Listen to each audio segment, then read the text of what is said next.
Bole Baba ki Jai.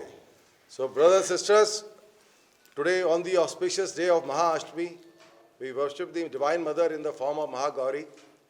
And now it will be my privilege and honor to translate Dr. Vanda Lal, her experiences with Babaji. She is wife of our chairman, Hedakhandi Samaj, Honorary Brigadier Dr. Arvind Lal.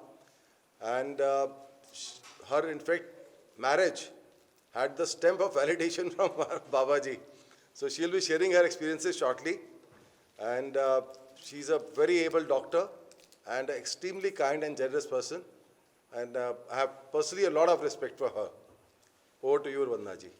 Bole Baba ki Jai. I met Babaji in the December of 1979 when I got married. When I was first introduced to Babaji, before I even met him, it was a feeling of resentment.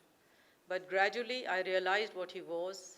He became like a fatherly figure and ultimately the God, the power, the Shiva that he was. It was after Babaji left his body that I truly understood what his teachings were.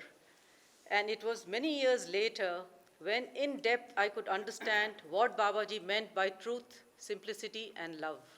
मैं बाबाजी से पहली बारी 1979 दिसंबर में मिली मेरे विवाह के बाद और जब मैं पहली बारी मिली तो मेरी जो भावना थी वो थोड़ा सा मेरे अंदर मुझे पता ही नहीं था मैं किन से मिलने वाली हूँ और मेरा कोई ऐसा अनुभव नहीं था गुरु से किसी गुरु से मिलने का और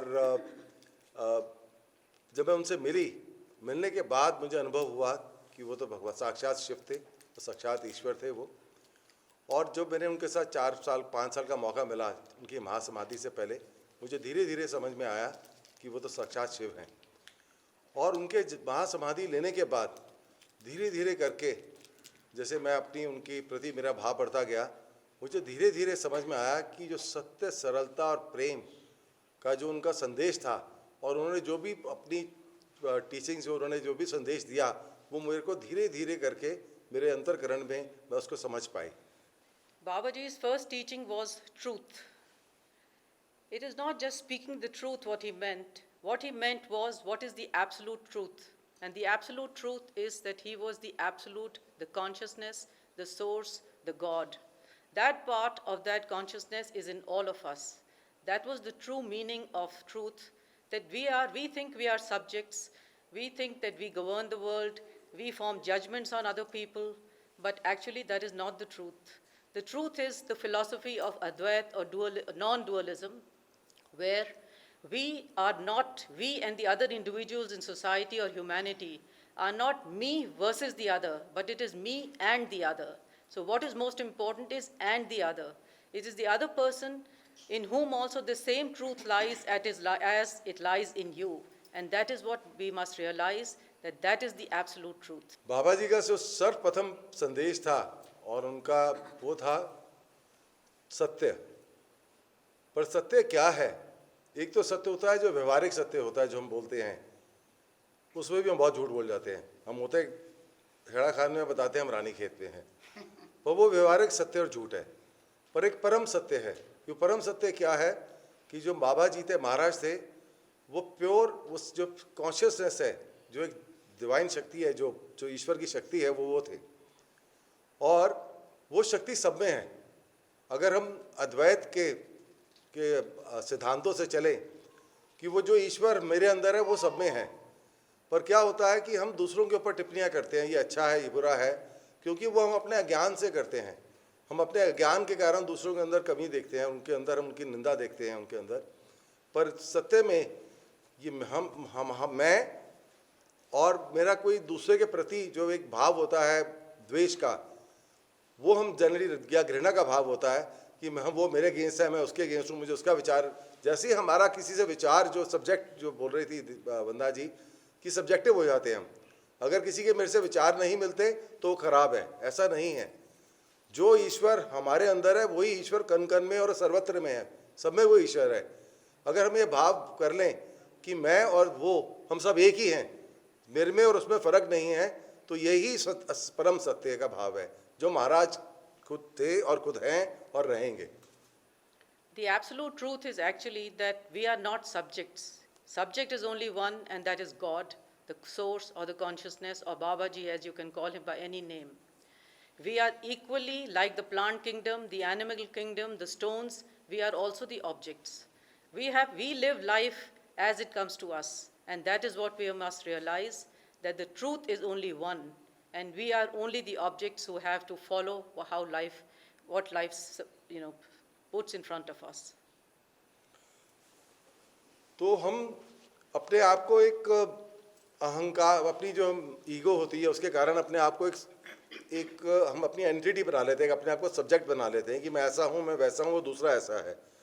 पर जो अगर देखा जाए तो समस्त जो सृष्टि और प्रकृति है वो सब एक ही है, चाहे वो जड़ है, चाहे चेतन है, चाहे वो वृक्ष है, या वो पशु पक्षी है, चाहे वो पत्थर में भी चेतना है। ये तो साइंस भी प्रूव करता है कि उसके अंदर भी एटम जो है मूव कर रहे होते हैं, उनकी भी कॉन्शियसनेस होती है। पर हर कॉन्शियसनेस जो हम सब में जो है वो सब एक ही है। अब उसको आप नाम दे सकते हैं, बहुत तरह के नाम दे सकते हैं, उसको आप ईश्वर कह सकते हैं, बाबा जी कह सकते हैं, माँ कह सकते हैं, उसको विष्णु कह सकते हैं, नाम कई सारे हैं उसके। पर एक्चुअली में हम सब ही, अगर हम देखें, हम सब्जेक्ट नहीं हैं, हम सब एक ही ऑब्जेक्ट हैं जो इस सर्वत्र सृष्टि में समय हुए हैं। The second teaching of Babaji was simplicity.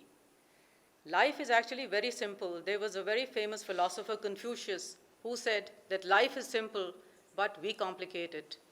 How we complicate it is that we sit in judgment of other people.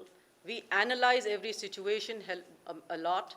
We always think what the other person has said. We don't let that moment pass. We live in the past. We constantly think of the future.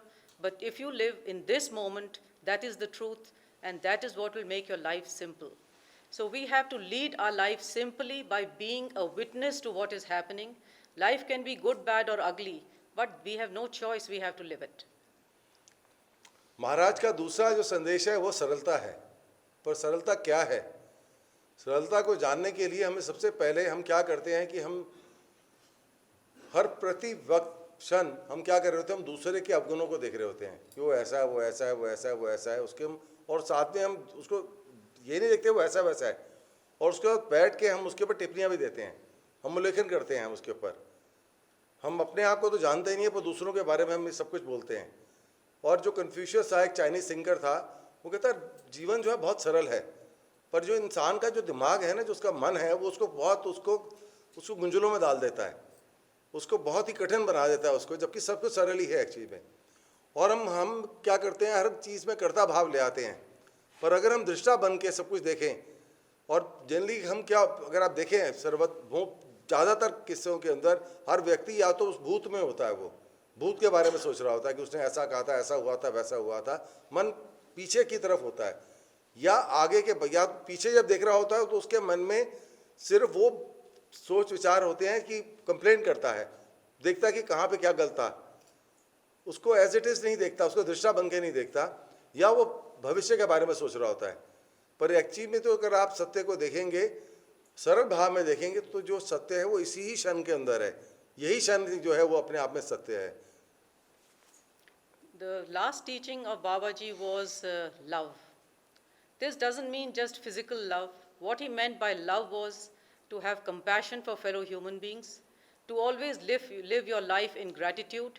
Once you have gratitude to God, you automatically start loving other people, because you realize that compassion is the most beautiful thing. You must realize that the pain and the suffering which the other individual is going through, how he behaves. As you see, today is a world of corona. People are agitated, they are so anxious, they don't want to get the disease. And when they get the disease, they want their reports very quickly. They want to be treated very quickly. But they have to realize that every human being has to realize that the other person has some kind of pain and suffering and anxiety. And by arguing with them, we do not have to get into a sort of escalation of the situation, but we have to diffuse that situation, and that is only if you have compassion and feeling for the other person, and live your life in gratitude and compassion. तीसरा संदेश महाराज का क्या है? प्रेम। हम जो प्रेम समझते हैं वो भौतिक प्रेम, संसार का शारीरिक प्रेम को हम प्रेम कहते हैं, वो तो मोह होता है, वो तो बंधन होता है, वो प्रेम नहीं होता।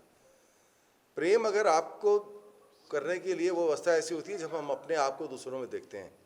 तो जब हम अपने आप को जब देखें तो अपने लिए तो हमारे में बहुत दया होती है, करुणा होती है, पर दूसरों के प्रति देखते हैं तो हम गलतियां देखते हैं, फिर करुणा तो देख के हमें करुणा नहीं जागती दूसरों के लिए, हमारे को दूसरों के लिए दया नहीं जागती।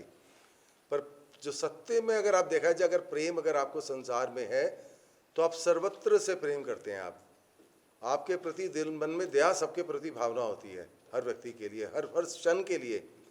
और उसके लिए हमें करने के लिए अगर हम क्या जीवन में करते हैं कि कंप्लेन कर रहे होते हैं सिचुएशन के अंदर, हम देखते हैं कि क्या नहीं है, पर अगर हम ये अपना दृष्टिकोण बदल लें, कृतज्ञता का भाव ले आए, उसको जैसे शुक्राना कहते हैं इस्लाम में, कि शुक्राना करने चाहिए कि हे प्रभु, हे ईश्वर, तूने हमें सब कुछ दिया है। जब हमें, क्योंकि हम कृतज्ञ होते हैं, हम ईश्वर के प्रति और ईश्वर की जो रचना है, हम उसके प्रति हमें कृतज्ञता होती है हमारे मन में। अगर हम उसको ही कृतज्ञता का भाव बना लेंगे तो अपने आप हमारे अंदर प्रेम और आनंद की अनुभूति होने लग जाएगी। And finally, to end, I would request everyone, let us follow the true teachings of Babaji. Let us not analyze them the way it suits us, but let us follow them the way he wanted us to follow. Bhole Baba ki jai. महाराज ने जो बोला है वो बहुत ही इतना मतलब आसान भाषा में बोला है सब कुछ, कि हमें अगर हम उसको समझ जाएं, उसको अंतर्करण में अपने जीवन में उसको धारण कर लें अगर, तो सब कुछ बहुत आसान हो जाएगा। पर हम ये जो करते रहते हैं, अपने मन के जो खेल खेलते रहते हैं, हम उसको उससे नहीं, हमें निकलना पड़ेगा मन की माया से। हम उसकी माया में फंसे हुए हैं हम लोग। हम अगर सिर्फ अपने आप को जीवन के अंदर इन तीनों चीज़ों को धारण कर लें, हर क्षण हर पल अगर हम इसको जीने लगेंगे तो हमारा जीवन भी सरल हो जाएगा और प्रेम से भर जाएगा, और हम दूसरों के लिए भी कल्याण में हमारा जीवन हो जाएगा। और हम इसको इन जो बाबा जी ने बताया कोई बहुत कठिन नहीं है और इतना आसान भी नहीं है। अगर उसको हम प्रयास और अभ्यास करेंगे तो ज़रूर हमारे जीवन में ये सत्य, सरलता और प्रेम अपने आप हमारे जीवन में आता जाएगा। बोले बाबा की Bhole जय। Baba ki jai.